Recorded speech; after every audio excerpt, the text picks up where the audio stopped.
আসসালামু আলাইকুম। পুরোপুরি দেখা যায়নি। এই যে আমি কাঁকড়া বানাইতেছি।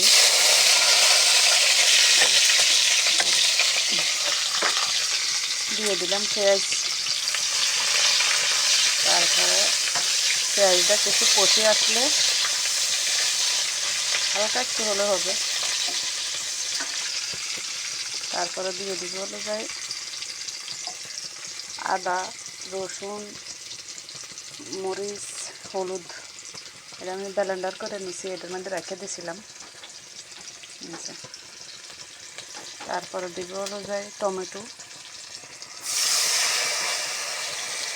দিয়ে দিলাম, কেননা আমার এক হাতে মোবাইল দেখতে এক হাতে এটা করতে হইতে এলে কাড়ি কাড়ি বিরিয়ে দেওয়া যেত না।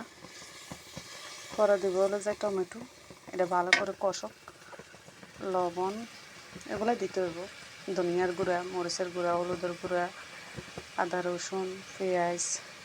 তারপরে দিতে হবে টমেটো, এরপর দিতে হবে কাঁকড়া। এইভাবে খাইলে অনেকটা মজা হয়, কিন্তু শরীরের জন্য ভালো। যাদের গ্যাস আছে, শরীরের সমস্যা আছে, জন্ডিস আছে, তাদের জন্য অনেক ভালো। তো পুরোপুরি হোক, ওদের পরে দেখামো, যেহেতু রাত এখন দেখা যায় কিনা জানি না। পুরোপুরি হোক, পুরোপুরি ওই হোক, ওদের দেখামো।